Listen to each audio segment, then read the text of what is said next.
그다음에 이제 우리에게 이제 관심이 되는 남부와 이제 대비되는 또 하나의 중요한 지역이 뉴 잉글랜드 지역이죠.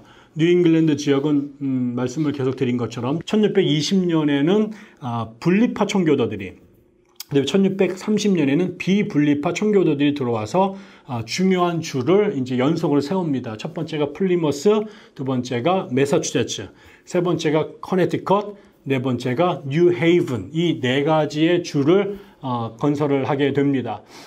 근데 이 사람들이 들어와서 이제 처음에 이 주를 건설을 했는데, 이때 이 분리파든 비분리파든 이 뉴 잉글랜드라고 하는, 이 사람들이 잉글랜드에서 왔는데 자기네들이 새로운 잉글랜드를 세운다고 그래서 그쪽 지역을 뉴 잉글랜드라고 부르게 됐습니다. 신영국이죠.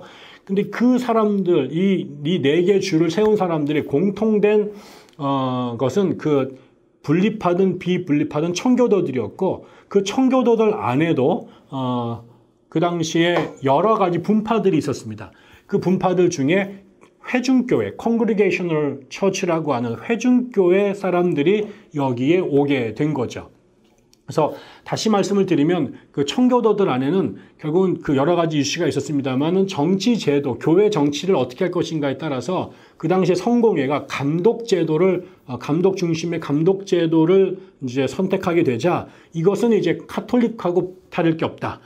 근데 성경을 읽어보니까 성경에서는 회중교회, 모든 그 교회가 감독이 아니라 모든 그 교회 구성원들, 평신도들이 함께 교회를 그 민주적으로 이끌어가는 그런 제도, 그걸 이제 우리가 회중제도라고 말하는데, 이런 것이 교회의 보편적인 성경적인 제도다라고 주장한 사람들이 있었고, 그게 아니라 교회의 대표들이 모여서 일종의 의회를 구성해서 교회를 끌고 나가는 것, 그게 이제 장로 제도를 주장하는 장로교인들이 있었고요. 같은 회중교인이지만 세례하는 세례면에서 회중교인들은 유아 세례를 인정을 했는데, 유아 세례를 반대하고 신자들의 세례를 주장했던 사람들이 침례교인이 되죠. 그 침례교인들 안에서도 모든 사람들이 다 보편적으로 구원받는다라고 주장했던 그 일반 침례교인들과 칼빈주의를 믿어서 소수의 선택된 사람들만 구원받는다라고 말했던 특수 침례교인들로 나누어집니다. 그리고 또 하나가 더 나가서 우리 안에 이런 모든 것들이 이제 결국 교권 구조의 문제이기 때문에 교권 구조 자체를 다 없애버리고 모든 사람들이 평등하고 성령의 인도하심 가운데 사는 것을 추구했던 그런 퀘이커 그룹들이 또 생겨나기 시작했습니다. 이런 사람들이 다 이 청교도 안에서 활동하던 사람들이었는데요.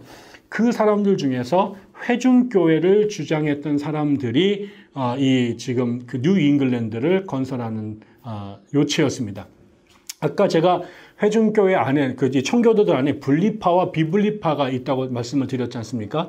근데 이제 이게 이 사람들이 원래 싸웠던 것이 영국에 지금 이 교회가, 영국에 있는 성공의 교회가 제대로 된 교회냐 아니냐. 그래서 분리파는 이 교회는 더 이상 제대로 된 교회가 아니다. 그래서 우리가 떠나야 된다. 그래서 분리를 했던 사람들이고, 비분리파는 문제가 있는 건 사실이지만 그렇다고 버릴 만큼 썩은 건 아니다. 그래서 우리가 여전히 이 교회 안에 연약함이 있지만 남아서 교회를 개혁해야 된다라고 주장했던 사람들입니다. 그래서 이제 그 사람들이 비분리파가 된 거죠. 근데 이들이 이제 미국으로 와버리니까 그 성공의 자체가 없는 거예요. 근데 이 사람들이 뭐 교회를 나갈 거냐 있을 거냐 갖고 싸울 문제가 아니게 된 거죠. 그래서 처음에는 이제 그 분리파가 먼저 오고 나중에 비분리파가 왔지만 미국 땅에서는 분리파와 비분리파의 구분 자체가 이제 무의미해져 가기 시작합니다. 그래서 조금 지나고 나면 이 사람들이 다 이제 섞여서 이제 하나의 교회를 이루어 갔는데, 그들이 선택했던 교회가 이제 회중교회라는 겁니다. 회중교회는 기본적으로 교회를 이 사람들이 꿈꿨던 이상이 있었는데요. 그 사람들이 생각했던 것은 무엇이냐면, 기본적으로 성경 안에서 성경 위에 세워진 교회 그리고 사회를 추구하게 됩니다. 그 얘기는 무슨 말이냐면 교회 안에 사람들이 이 교회라고 하는 것이 믿는 사람들로 구성된 교회가 되어져야 된다. 근데 그 믿는다라고 하는 것이 단지 신앙 조항을 동의하는 것으로 끝나는 게 아니라 하나님을 인격적으로 경험했던, 하나님 안에서 거듭났던 체험을 갖고 있어야 된다라는 거죠. 그래서 이제 이 사람들은 교회 안에, 교회는 그렇게 하나님을 제대로 믿는, 하나님에 대한 지적인 인식과 그다음에 영적인 체험을 동반한 그런 사람들로 구성된 교회가 되어져야 된다라고 생각을 했던 겁니다. 그래서 교회에 이제 성만찬에 참여하거나 교회에 이제 목회자들을 청빙하거나 혹은 교회에 어떤 재직이 되기 위해서는 정회원이 되어야 되는데, 그 정회원이 되기 위해서는 반드시 그가 유아 세례를 받았어야 되고, 유아 세례를 받은 이후에 성장하는 과정이 반드시 영적인 중생의 체험을 갖고 있어야 되고, 그런 사람들만이 나중에 정회원이 돼서 아까 말씀드린 그런 특권 같은 혹은 의무를 행할 수 있도록 된 겁니다. 그런 식으로 교회가 순수한 신앙인들로 구성된 교회가 되기를 원했고, 나중에 그런 사람들만이 미국에서 그 시의회에 이제 그 투표를 하거나 출마를 할 수 있는 자격을 주게 되므로, 그래서 교회와 사회가 결국은 성경을, 하나님을 믿고 신앙하고 체험한 사람들에 의해서 운영되는 그런 신정 국가를 이 사람들이 그런 걸 추구를 했었던 겁니다. 이 사람들이 그런 식으로 인해서 플리머스, 그 다음에 매사추세츠, 그리고 커네티컷, 뉴헤이븐이라는 곳을 하나씩 만들어 가기 시작을 했습니다. 이제 특별히 이제 이 사람들에게 이제 되게 중요했던 것 중에 이제 하나가, 결국 이 사람들이 자기네들이 이런 제도를 정확하게 만들기 위해서 우리 이쪽 지역은 전부 다 이런 그 회중교회 체제로 가겠다라고 하는 것을 이제 그 법으로 이제 규정을 하게 됩니다. 그게 이제 뭐냐면 케임브리지 플랫폼이라고 하는 그 문서를 그 회의를 통해서 만들어냅니다. 그래서 케임브리지 강령이라고 부르는 건데요. 이게 결국은 자기네들이 이쪽 지역을 이 회중교회 시스템으로 만들겠다라고 이제 선언을 한 것이죠. 그래서 아까 말씀드린 이 사람들에게 되게 중요했던 것은 이 회중교회의 제일 중요한 특징은 아까 말씀을 드렸던 회심한 신자들로 구성된 교회를 만드는 것. 이게 꿈이었고요. 또 하나는 그 영국의 교회들을 보니까, 성공회가 보니까 그 상위 기관들이 있어요. 그래서 이런, 우리로 말하면 장로교로 말하면 노회라든가 총회, 이런 기관들이 지역 교회들의 간섭을 너무 많이 하는 거예요. 심지어는 목사를 안수할 때라든가 아니면 사람들을 징계할 때 이런 데서 다 이제 하는 거죠. 근데 이런 게 되게 싫었습니다. 그래서 목사 성직자를 안수하거나 그다음에 교회 안에 분쟁이 나거나 갈등이 생기거나 문제가 생겨서 치리를 해야 될 경우에 이런 모든 것들을 어떤 상위 기관이라든가 연합단체가 아니라 각 지역의 교회들이, 개별 교회들이 그런 것들을 행하도록 권한을 줘야 된다라는 것을 이제 생각했던 거죠. 그래서 이 사람들이 그런 면에서 회중교회, 각 회중들에게 그런 그 자신들의 운명과 정체를 결정할 수 있는 권한을 부여하는 그런 것들을 아까처럼 말씀드린 그 케임브리지 플랫폼이라고 하는 곳에서 1648년도에 선언을 하고, 그 다음에 신앙적으로는 그때 이게 1646년에 웨스트민스터 신앙 고백서가 나왔는데, 이거를 우리의 신앙의 신조로 삼고, 그 다음에 정치 제도는 아까처럼 회중 제도로 가게 되고, 각 지역 교회가 자율적으로 교회를 운영할 수 있도록 상부 상위 기관들이 간섭하지 말라라는 것을 이제 여기에서 이제 법으로 만들어낸 거죠. 그게 이제 1648년에 만들어진 케임브리지 강령이라고 하는 겁니다. 이게 이제 결국 뉴잉글랜드의 교회를 이끌어가는 제일 중요한 법안이 됩니다. 그런데 나중에 이렇게 가다 보니까 이제 갈등이 또 생겨나기 시작을 하게 됩니다. 왜냐하면 세월이 지나가면서 처음에 이 1세대 그 청교도들 케임브리지 강령을 만들 때만 하더라도 1630년에 대거 왔는데 1648년도에 이 법을 만들었단 말이에요. 케임브리지 강령을 만들고 회중교회 시스템으로 갔는데 무슨 문제가 되냐면 세대가 지나가면서 이제 무슨 일들이 생기게 되냐면요. 뉴 잉글랜드에서 태어난 아이들이 2세, 3세가 생겨나기 시작합니다. 그러니까 이제 여기에서 그 무슨 일이 생기냐면 우리가 지금 교회에서 경험하는 똑같은 일이 벌어지는 겁니다. 지금도 우리가 1세대의 그 이교도에서 예수를 만나서 신앙을 갖게 돼서 교회를 다닌 사람들에게는 신앙이 자기 삶에 아주 중요한 그 가치가 되게 되고 중심이 되게 되죠. 신앙 때문에 많은 박해를 또 어려움을 극복하면서 교회를 가게 되기 때문에 1세대의 신앙이 제일 돈독합니다. 그런데 2세대, 3세대는 자기가 선택한 종교가 아니라 태어나자 보니까 그런 종교가 주어진 거잖아요. 그래서 그 2세대, 3세대로 가면 그 특별한 경우가 아니면 1세대만큼 그런 신앙에 헌신적이거나 충성되지가 못합니다. 이렇게 되니까 이제 무슨 문제가 생기냐면 아까 말씀드렸던 그 회중교회의 기본적인 꿈은 교회를 정회원이 운영하는 교회를 만들고 싶었던 것이죠. 이 사람들은 아까처럼 정회원이 되려면 유아 세례를 받아야 돼요. 그 유아 세례를 받는 조건은 뭐냐면 그들의 부모님이 정회원이에요. 정회원의 자식들에게 부모님들의 신앙을 믿고 그것에 근거해서 아이에게 유아 세례를 준 거죠. 그렇지만 그 유아 세례만으로는 불완전을 생각했기 때문에 그 이후에 성장 과정에서 반드시 영적 체험을 하도록 요구를 했던 겁니다. 그런데 문제는 2세대, 3세대 중에서 유아 세례를 받았지만 그 이후의 성장 과정에서 중생을 체험하지 못한 상태로 또 결혼을 해서 자식을 낳은 사람들이 생겨난 겁니다. 그렇게 되니까 아직 새로 태어난 이 아이의 부모가 정회원이 아닌 거예요. 왜? 아직 유아 세례는 받았지만 회심을 하지 않았기 때문에 그 중생을 하지 않았기 때문에 정회원이 되지 못한 거예요. 그런 상태에서 아기가 태어났는데 그럼 이 아이에게 세례를 줘야 될 것이냐 말아야 될 것이냐가 이제 갈등이 생겨나기 시작을 하게 됩니다.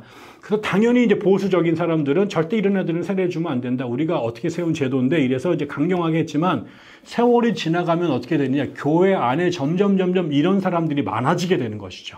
그래서 이런 옛날의 엄격한 기준을 계속해서 강요할 수 없는 상황이 되게 됐죠. 이렇게 되면서 결국은 세월이 지나가게 되니 이런 문제를 해결해야 된다라는 생각들을 하게 되고 결국 그러면서 무슨 문제가 벌어지느냐. 소위 말한 halfway covenant, 반계약이라고 하는 것이 생겨나기 시작을 하게 됩니다. 이 얘기는 무슨 얘기냐면요. 아까 말씀드린 것처럼 아이들이 태어났는데 부모님이 정회원이 아닌 상태에서 이 아이를 세례를 줘야 되느냐 말아야 되느냐 했을 때 부모님이 정회원이 아니더라도 유아 세례를 받았고 그 이후에 윤리적으로 문제가 없이 교회 생활을 잘하고 있으면 비록 부모가 정회원이 아니더라도 그 자식들에게 세례를 주자라고 이제 기준을 낮추게 된 겁니다. 나중에 이제 그 제1차 대각성 운동을 이끌었던 조나단 에드워즈가 나오는데 그 조나단 에드워즈가 그 노샘턴 교회의 담임 목사가 돼요. 근데 그 노샘턴 교회의 그 전임 목사가 솔로몬 스토다드라고 하는 이 조나단 에드워즈의 외할아버지입니다. 근데 이 솔로몬 스토다드가 굉장히 그 당시에 이 매사추세츠의 교황이다 이런 얘기를 들을 만큼 굉장히 영향력 있는 목회자였는데요. 부흥 운동도 여러 번 일으키고 굉장히 저명하신 분입니다. 근데 이분이 이런 그 상황이 맞게 트렌드가 바뀌어가는 그 과정에 결정적인 조치를 취하게 됩니다. 뭐냐면 그전에는 아까처럼 그 성찬식에 정회원들만 참석할 수 있었습니다. 그래서 성찬식이라고 하는 것은 구원받은 하나님 백성들이 참여하고 누리는 특권이었는데요. 점점 자기 회중들 안에 이 성찬식에 참여할 수 있는 자격이 없는 사람들이 많이 늘어나고 있을 때 이거를 이제 개념을 바꿔서 교회 안에 있는 모든 사람들 안에는 이미 하나님의 은혜를 받을 수 있도록 또 은혜가 주어져 있다라고 주장을 하게 됩니다. 다시 말하면 이 사람은 이 성찬식을 이미 구원받은 사람들만이 누리는 특별한 행사가 아니라 아직 하나님의 깊은 온전한 은혜에 가지 못한 사람들이 그 은혜를 누릴 수 있는 은총의 수단으로 성찬식을 해석하게 된 거죠. 그래서 그 은혜를 받은 사람들만이 참여하는 게 아니라 은혜를 받도록 하기 위한 도구로서 기회로서 성찬식을 허용해 주면서 성찬식을 통해서 하나님의 은혜를 체험하도록 그런 은총의 수단이라는 개념으로 성찬식을 이해를 하게 되죠. 그래서 성찬식을 개방을 하게 됩니다. 이렇게 되면서 결국 교회 안에 점점 초창기에 청교도들이 꿈꾸었던 그런 고귀한 이상, 중생한 사람들로 교회가 구성이 되고 그런 사람들이 결국은 사회를 끌고 나가는 그런 이상이 서서히 무너져 가게 된 거죠. 결국 그것이 나중에 스토다드의 후임으로 왔던 조나단 에드워즈가 교회가 엉망진창이다. 어떤 목적도 없고 순도도 없고 경건도 없다. 그래서 결국 제1차 대각성 운동이 터지게 되는 배경이 이제 된 겁니다. 그리고 이런 청교도들 안에 이런 네 가지의 주를 중심으로 한 그런 교회들이 세워졌고요. 그때 이제 또 한 명의 되게 중요한 차이가 로저 윌리엄스를 통한 로드 아일랜드의 신앙입니다. 아까 말씀드린 로저 윌리엄스는 비분리파 청교도들의 목사로 여기에 왔습니다. 근데 그 사람은 다른 사람들과 좀 생각이 좀 달랐습니다. 그거는 첫째 이 사람은 정치와 종교가 분리돼야 된다라는 생각을 갖고 있었고요. 그 다음에 인디언들한테 함부로 대하면 안 된다라는 생각들도 갖고 있었습니다. 그런데 이제 이 뉴잉글랜드 매사추세츠의 청교도들은 아까처럼 분명한 종교적인 고를 갖고 목적을 의식을 갖고 미국에 왔거든요. 영국 성공회가 제대로 된 종교개혁을 추진하지 못하고 가다가 중도에 멈췄다고 생각을 했습니다. 그래서 칼빈이 이 제네바에서 종교개혁을 실천했던 것들을 이상으로 삼아서 영국에도 그런 나라를 만들고 싶었던 거죠. 그게 영국 본토에서 실패하자 미국으로 건너와서 이 땅에서 그런 나라를 만들고 싶었던 것입니다. 그리고 그들이 발견했던 제대로 된 정신은 신학은 칼빈주의 신학이었고 그것의 정치적인 표현은 회중제도였던 거죠. 그러니까 이것 외에 카톨릭이라든가 성공회라든가 퀘이커 같은 것들은 자신들이 생각할 때 제대로 된 기독교가 아니었던 거죠. 이런 사람들이 여기에 들어와서 자신들의 순도 높은 신정국가 체제를 만드는데 방해가 되는 것을 용납하지는 못하게 됩니다. 그래서 이게 되게 심각한 역사의 아이러니죠. 자신들이 그런 신앙을 추구했던 것 때문에 영국 본토에서 종교의 박해를 받아서 그 박해를 피해서 미국으로 왔는데 미국에서는 그들이 갑이 돼가지고 그 이후에 여기에 들어오는 다른 생각과 다른 색채의 교회들이 공존하지 못하도록 배척을 하게 됩니다. 근데 대표적인 것이 나중에 여기에 퀘이커 교도들이 들어왔는데 그 사람들이 이제 전파를 하자 이 사람들을 추방을 시킵니다. 근데 거기에 나중에 이 사람들이 갔다가 다시 돌아오게 되니까 한번 추방당한 사람들은 다시 못 들어온다라는 법을 만들어 버리고 그 사람들이 다시 들어오니까 그 법에 근거해서 이 퀘이커 선교사들을 교수형을 시켜 죽여버립니다. 그리고 나서 또 그 중에 이제 그 당시에 또 앤 허친슨이라고 하는